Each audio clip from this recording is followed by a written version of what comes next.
Hello and welcome to Diverse and Inclusive Leaders. This is the show where I speak with the most inspirational and thought-provoking leaders of today and unearth their unique stories of diversity and inclusion to help inspire, educate and motivate others to make the world a better place. Today, I'm delighted to be joined by Dr. Chuck Wallington, PhD. Chuck is the Executive Vice President and Chief Marketing and Communications Officer at Cone Health. In addition to that, he is now a published author. He's recently released A Seat at the Seasweet Table, where he shares candid conversations with 30 Black executives about the lack of mentors and how they're able to navigate not only corporate settings, but the VUCA world that we live in today. Welcome to the show, Chuck. Thank you. I'm excited to be here. I'm thrilled to have you here, and I'm so glad that I managed to get your lengthy title out there. I feel a bit intimidated, actually, because of the remarkable things you've done. Well, thank you, but don't be intimidated by it. Thank you, Chuck. So tell us, before we get started into the podcast, tell us how you came to be where you are today and a little bit about the journey that has led you to being right here, right now. Sure. So when I was a young kid, I took an affinity to reading newspapers. And so I grew up as a young kid in a two newspaper household at the time. And I would read the morning paper and I'd read the afternoon paper and just developed a love for reading in general and news in particular. So somewhere very early on in life, I knew that I wanted to be a newspaper reporter. So I set my sights for that. So in undergraduate school, I majored in journalism. And upon graduation, I had a chance to work briefly as a newspaper reporter. And I had a great time doing that. At the same time, I had an opportunity after a brief stint to enter into doing corporate public relations work. And the rest, as they say, is history. So, I've been blessed over the course of my career to work for 3 Fortune companies, taking on, progressively significant roles throughout, rising through the ranks, getting to lead people, understanding and implementing and developing strategy, all the stuff that we do as marketing and communications professionals. And so that's been my career trajectory. 12 years ago, 13 years ago now, I came to Cone Health and had a chance to continue leading a marketing and communications team. After I'd been here for a while, I had an urging to return back to school to earn my master's degree. So while working full time, went back to school and earned my master's degree from Syracuse University. About midway through that process, I had an urging to continue on and earn the PhD. And so I did so at North Carolina A&T State University, again, while working full time. Leading a team of people, being a husband and a dad and a son and all that other good stuff. So it was at the end of my dissertation process that I had a committee committee person who said, you know what, I think you have a book in this research.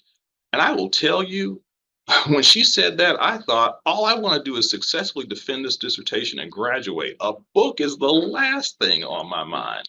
But once that seed had been planted, I couldn't let it go. So I graduated, took about 9 months off to really clear my head, and that nudging was still there.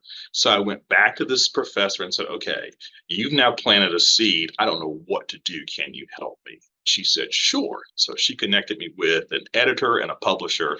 And again, the rest, they say, is history. So that's how the book came about. It really started with, my desire as a kid to be a newspaper reporter. It morphed into what I've been blessed to do for many, many years in corporate public relations and marketing, to now the academic journey. And so I'm just excited to be able to share the stories of these 30 executives to people out there so they can learn and grow from the experiences of these 30 executives. Chuck, thank you so much for sharing. That is quite some journey.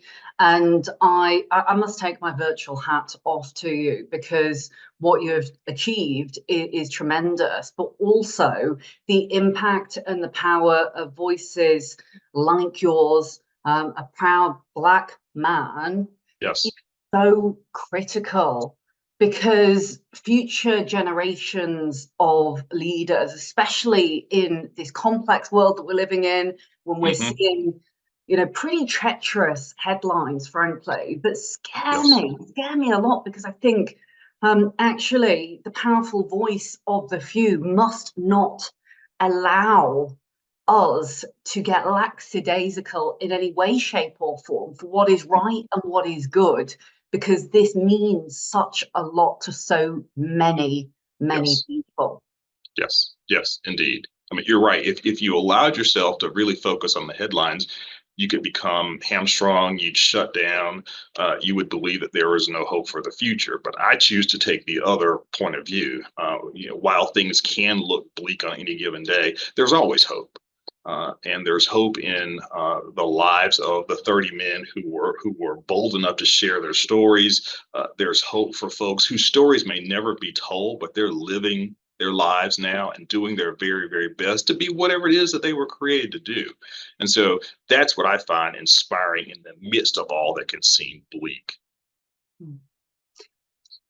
And it is voices like these 30 Black executives that really show the tenacity and the dedication for this work that is Mhm. incredibly important. And, before we get into some of the stories that really inspire and empower, I would love to just say that my observations over the last decade of the lack of representation, when you look at the data, when you look at the facts and figures, the higher up you go in that classical corporate hierarchy, the lower and the lower the diversity is. And of course, That's correct. diversity means different things to different people.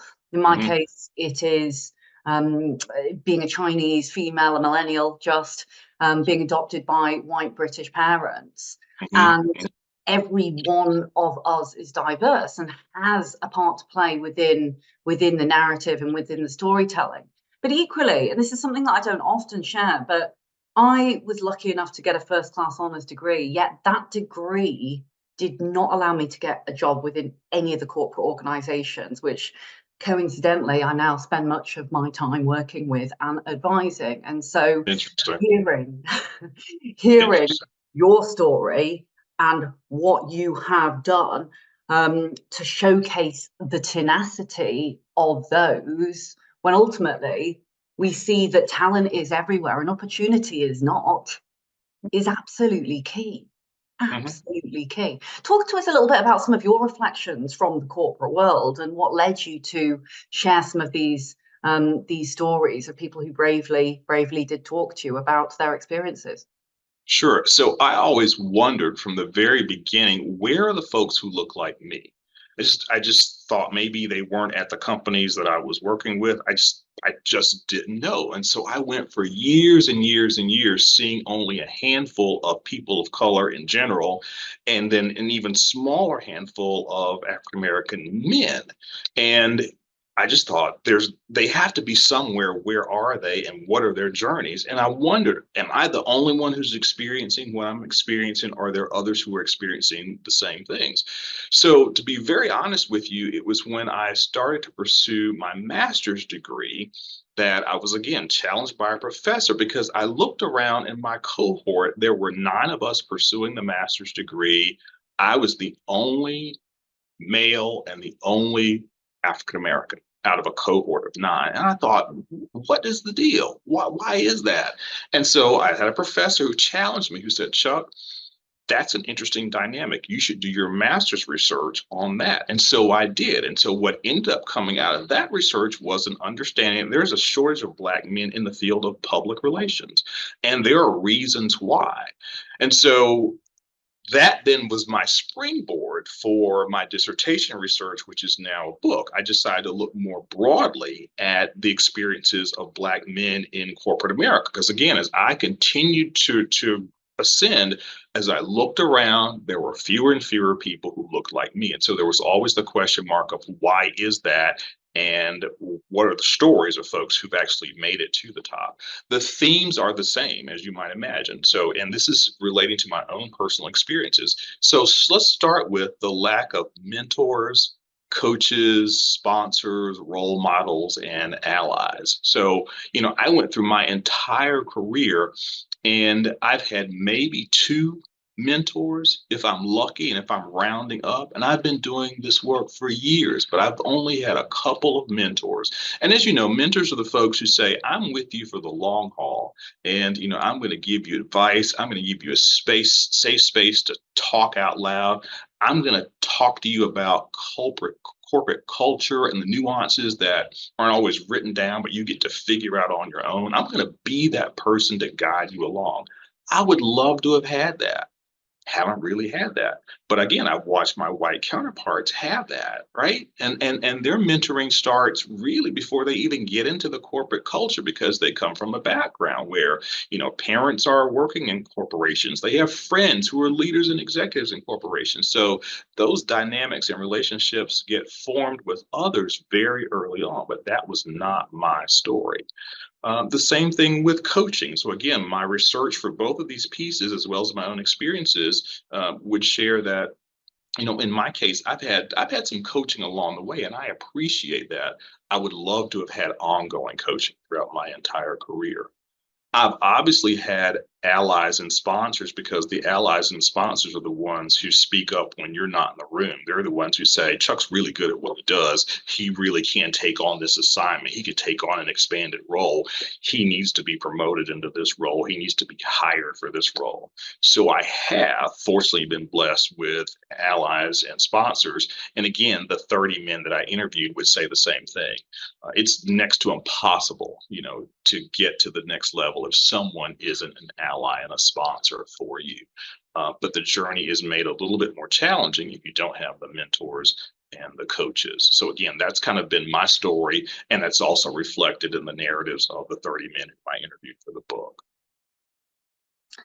It's fascinating how you talk about the lack of mentors and sponsors, because it is an overarching theme that we see across a number of different dimensions of diversity. And without us being too negative here, when you stack up each of those layers of race, ethnicity, gender, so on and so forth, faith, religion, actually, Yes. you compound all of that and you realize that the hope to be able to make it to the C-suite and or beyond is minimal. I recently chaired a panel with 3 Black CEOs, and we Hmm. had a standing ovation. It was the only panel of Black CEOs that I have ever chaired. And it's times like that that, on the one hand, make you want to cry with emotion, but at the Yes. same time, you think how truly wonderful to see that with the right people and leaders speaking out about this and their experiences, that Hmm. change is happening. Might Hmm. feel at times like we're pushing a rather large rock up a hill, as my Hmm. Ray Dempsey would say, but there are those real moments of excitement where you think about the impact this can have for future generations, but Yes. also the economy. We're huge proponents that diversity is a commercial lever for economic growth and Yes. prosperity. And Yes. not only the spending power of minorities and other diverse individuals, but equally the knowledge share and transfer that goes back into these future generations of leaders, as you've articulated in the book, is Hmm. so important, especially during times of economic crisis. Hmm.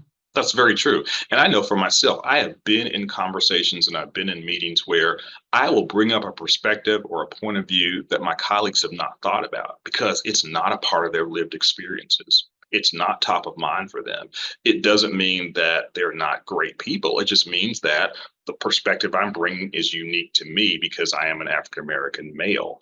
And so I have seen firsthand how having the right people in the room at the right time for right conversations leads to the right outcomes. And, U.S. corporations need to continue to remember that it's just important to have a diversity of thought. Race and gender certainly are important, but just, the broader spectrum of diversity is really, really, really important as decisions are being made, as strategies being discussed, as tactics are being implemented. We can all cite the examples of, and I'll speak now to some of the advertising. They're examples of commercials that a group of people thought were quite appropriate, and when those commercials aired, they fell flat. because you didn't have the right people in the room vetting all this before you put it on the air. There are also examples of other business decisions that have been made over the years. You just didn't have the right folks in the room. It falls flat. And we have to also keep in mind that consumers today are far more savvy than they were years ago. And consumers expect the brands and the organizations and the causes that they support to reflect whoever they happen to be. And so when there is a reflection of the world around you, companies and brands do tend to do better. And there's data that supports that. And the converse also is true. And consumers today, when they don't see the diversity they're looking for, are very quick, to let people know, because guess what? We're all reporters now, since we have these devices called phones, iPhones, right? So all of that is important, and all of that needs to be factored in and should continue to be factored in as folks are making decisions about who to bring into the room for whatever the conversation happens to be. I couldn't agree more. I couldn't agree more, Chuck. And this is it. The brands and their leaders must take accountability. Now, a recent example, which I'm sure you'll have seen as a comms professional, with Elon Musk saying DEI must die. I was talking to a CEO about this, and she said, I am so glad I didn't buy a Tesla.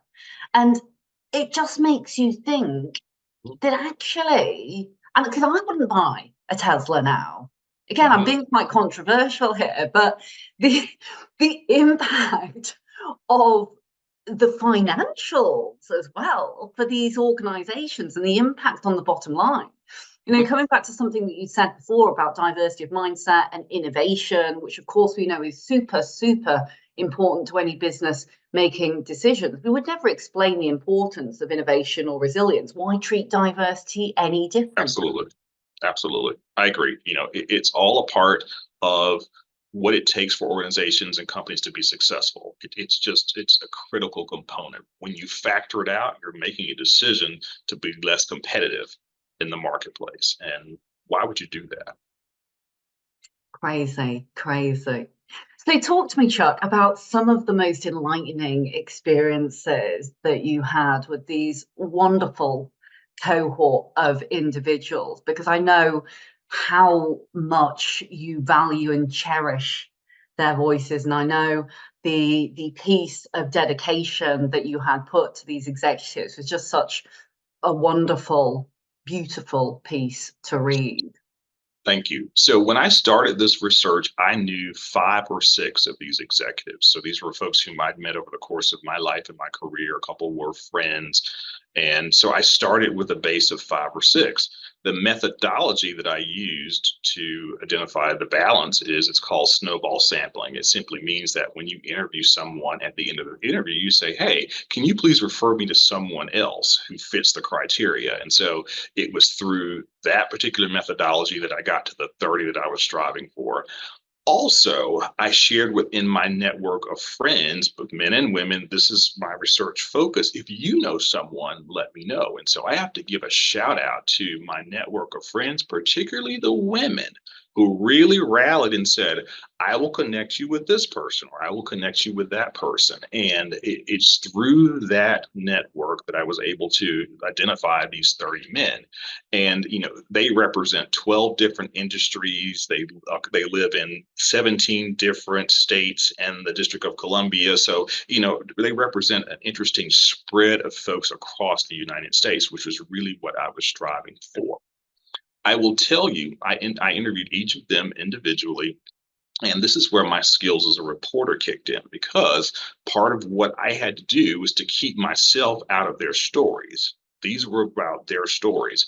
So I'm a reporter by training, and I tapped into that. I knew the questions I was going to ask each person. I recorded the conversations. And I will tell you, as these men were talking, there were times when I could relate to and experience exactly what they were saying. And I couldn't say that. So I listened, I asked the questions. And then at the end, once I'd shut down the recording and I was clear that we were no longer interviewing, I would say, you know what? I could so relate to what you just said, or it was all I could do to keep quiet as you were describing this experience. Let me tell you what happened to me when I was in a similar situation. And so that's really where the bonding, if you will, occurred as I was getting to know these 30 executives. I was very focused on not tainting the data and allowing them to share their stories. And in the end, there was typically the opportunity for us to connect. So that's what that's part of what made the experience so great. I had several folks who would say to me, "Thank you for even asking these questions. No one's ever asked me about my experience. No one's ever asked me about how I've handled my experience, how I've worked through the challenges that I've had. No one's ever asked me. Thank you for asking me." So it was an amazing journey for me, and I hope and pray that it was also an amazing journey for the 30. And again, now the collective of this work is their stories are there, along with the advice that they offer to the next generation, because that's also the purpose of this book. There's advice for the next generation, and there's advice for folks who are currently working in U.S. corporations. And by the way, this book is for folks who are not African American, right? There's a role and a place for everyone, particularly as it comes to supporting diversity, equity, and inclusion, and in particular as it pertains to bringing along a diverse group of professionals in the workplace. There's a role for everybody. So again, the book speaks to all of That makes a lot of sense. It makes a lot of sense. And those that, which is everyone actually, those that. that have ever walked into a room and felt the prickles on the back of their neck and the slight raise of the heartbeat Right, because they felt that they haven't belonged in that right, environment. right. Interesting statistic for you, because I know we're both lovers of data, is 30% is the amount of time that someone spends worrying about how they fit in if they don't feel that they Hmm. belong. Now Hmm. imagine if that went into productivity. These are 30 people that you've interviewed, and each and every one of them, from the sounds of things, has had those moments of aloneness. And that Hmm. relates, that's a universal piece across all cultures, all genders, all races, and ethnic individuals. But equally, leaders who want to get the buy-in to their teams to drive engagement, because we know that those who feel that they belong, who feel that they can truly show up as their authentic selves, are going to Hmm. bring far greater innovation, goodness, and Hmm. value to the organizations with which they serve. Yes, yes. One of the executives talked about the walking into a room and everybody knew him and he didn't know but a few. And he said, but everybody knew me and everybody expected me to be on point. Everybody listened to what I said. They evaluated what I said. And he said, that's a burden, right? To know that every time that I walk into a room, there are going to be more people who know me because I'm the only person of color than I know of them. And they expect me to be, perfect with every word that comes out of my mouth. And that's not the requirement of folks who don't look like him, who are not, people of color. That's just not the requirement, the expectation. Another executive said, what we were chatting in the interview, and he said, I wonder what it must be like for folks to assume that because you're white, when you enter the room, you're the smartest, you're going to be right with what you say, your points of view are going to be acknowledged and appreciated every time. He said, what must that be like? Um, and there was a pause there with that. And I thought, you know what? That is so insightful. I had not really thought about it the way he paused and articulated it, but was really, a moment of an epiphany for him as he was thinking through that dynamic. That is very real. It certainly does exist. And at the end of the day, again, all 30 have figured out how to navigate this. So again, that's the hope in all of this. It's possible to figure this out and to be on this journey. It's not impossible at all. It will come with its challenges, as many things in life do, but it's not impossible, nor is it insurmountable. Give us, without disclosing all of the wonderful things in the book, because I would love to encourage everyone to go out and purchase a copy and absorb all the brilliant learnings in there. But give us a couple of the tips that anyone who's listening to this podcast now, who completely resonates with everything that's been said, could do in their corporate setting. So I'll talk from two perspectives. So for folks of color, one of the pieces of advice is you need to find a mentor. And several of the executives said the mentor doesn't have to be an African American, nor does a mentor have to be a male. But you do need a mentor. You need someone who is committed to you for the long haul. And again, that mentor can be someone in the organization where you work. The mentor can be someone outside of the workplace. You just simply need someone who can guide you along the way. So that's a tip for folks who are currently working, aspiring to climb the career ladder, and perhaps don't have a mentor. Don't be at the mercy of or a victim of, find someone, right? And be deliberate about that. So that's one tip. For those who are already in seats of decision making, both people of color, those who are not people of color, a couple things. Think about the organization where you work.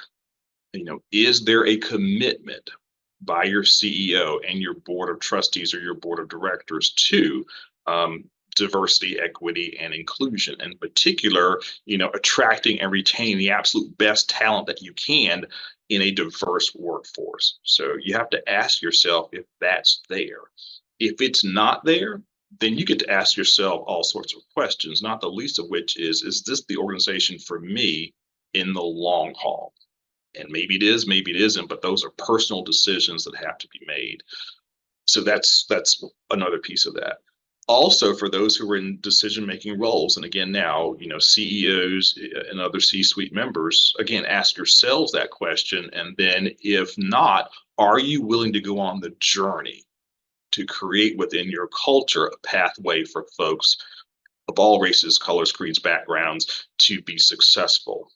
So do you have that commitment to doing this work? What have you articulated what that is? Have you written that down? Have you shared that with your board so that your board is now going to hold you accountable for this work? Do you have someone who wakes up every day and thinks about diversity, equity, inclusion?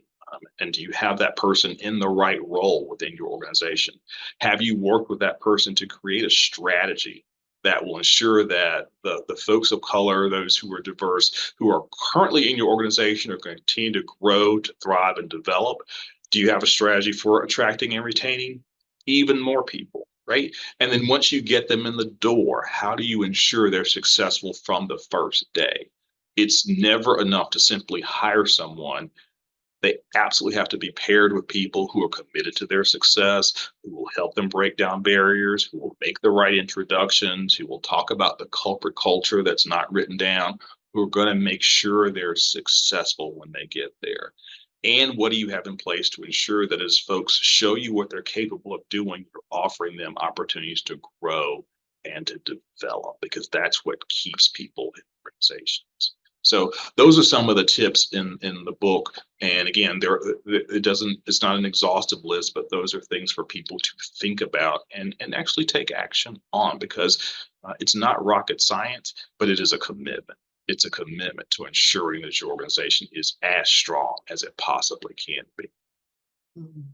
I love what you said there around it not being enough just to secure diverse talent, quote unquote. Takes me back to my previous days in exec search, where I used to call it organ rejection. Is the body being the organization, must have the right culture to be able to take on that organ. Otherwise, we see organ rejection and things go back and can be even more painful than where they were before, because folks inside the organization say, hey, we tried to hire diverse and it didn't work. Actually, your point is that we need to have this soil full of nutrients to allow those seeds to be able to flourish and for there to be opportunities to actually grow, develop, and progress. That's right. And again, we're talking about racial diversity, but I would argue that it's diversity of all types, right? Diversity of thinking, diversity of background, diversity of experiences. It makes no sense to hire people who are different and expect them to conform with the norm, right? That to your point, the body's going to reject that because that's not what the body's looking for. But we've got to be willing to bring in people who look differently, think differently, who act differently, who are going to ask different questions, who are going to challenge the conventions and say, look, have you thought about it this way? Here's why I think we need to think about it this way. There's nothing at all wrong with that. In fact, I find it very, very exciting when people are willing to do that. We just have to, as organizations, be willing to allow them to come in and do that and reward them along the way. Before we summarize, I'd like to ask you one lightning round question, Sure. if I may. Sure. Or perhaps two, actually, because I could sit and ask you many questions. I could quite happily sit on this podcast, actually, for the rest of the day. But what have been your secret to success, Chuck? My secret to success, a couple of things. So one, I believe in a higher power, and I believe that I am working in the gifts that were deposited in me when I was created.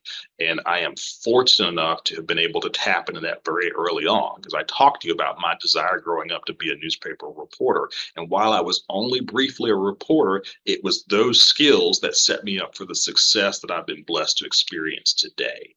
So I do think part of my success is a belief in a higher power and tapping into my gifts that just feel very naturally a part of me and what I do every day. So I'm blessed to be able to bring those together. Another element of my success is that I have a very strong family and friendship circle. So I have a beautiful wife who supports everything that I do. She asks all the right questions along the way to make sure that I know why I'm doing what I'm doing. And she then supports me in the things that I set out to do. So I am blessed and thankful to have her. My friends as well, right? My friends tell me what I want to hear and what I don't want to hear and everything in between. So it helps to have friends who will do that. And then I've been fortunate to work in some really, really solid organizations where, as I said, I've had sponsors, I've had allies, I've had folks who've really taught me the fundamentals of doing what I do now in strategic marketing and communications. And they have recognized when I've been able to take on additional work, and they've allowed me to do that. So I will always be grateful for folks for allowing me to do that, and the corporations for which I have been blessed to work. And as I've gotten older, to be very honest with you, the key to my success has been not taking myself seriously. At one point, I thought I had to have all the answers. I learned now I just have to have the right questions and surround myself with a bunch of really smart people who can then figure things out and get things done. That's such a relief when you get to that point, figure that. And finally, you may have answered this in that last question, but who has inspired you the most throughout your career or indeed your life?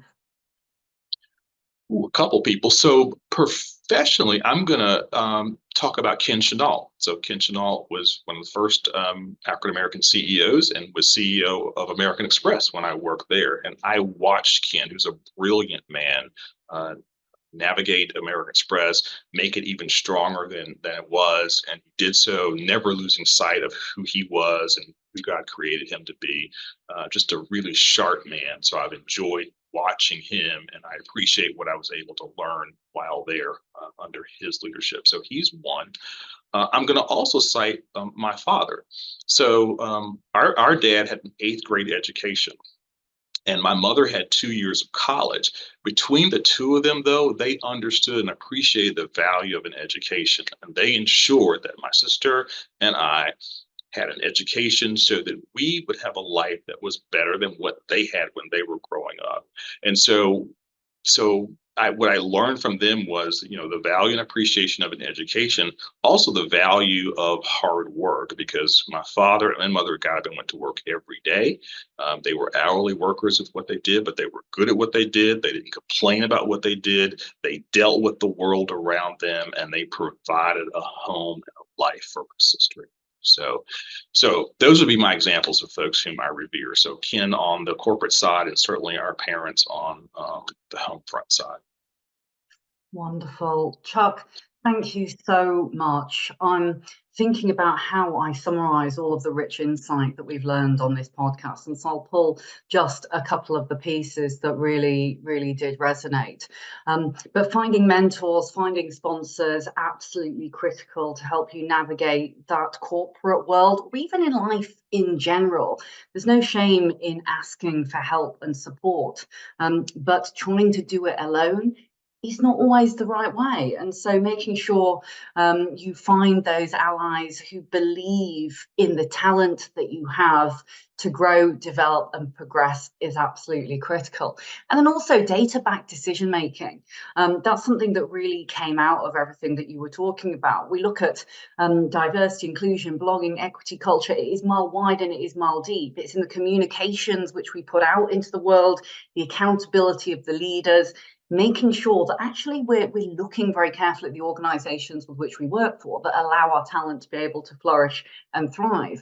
But then equally driving that engagement internally. Role models and real models are key. And clearly this is something that you have seen as you've been navigating that corporate world. But actually those real models and role models for others who are making their way up those hierarchical ranks and wanting to enjoy success is absolutely key. And then finally, the pieces around faith. I think in the world today, we absolutely must have the faith. We must find the community. We must find the inspiration and people like yourself who actually give us the energy and the fuel to keep on going, because this can be an emotionally exhausting environment. But actually, when we have the hope and we keep the faith, that is what propels us forwards and allows us to continue keeping the good fight up and doing what we do every single day.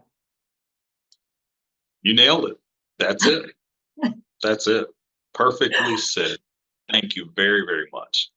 Thank you, Chuck. My name is Layla Mackenzie Dallas. I'm the founder and CEO of Dial Global. You have been listening to the fantastic Dr. Chuck Wallington, PhD and author of this remarkable book with 30 executives who did make it to the top through trial, tribulation, and passion. So make sure you do check that out. You can find our podcast on Apple, Spotify, any of your favorite podcast channels, or visit us directly at www.dialglobal.org/podcast. Look forward to seeing you again very soon.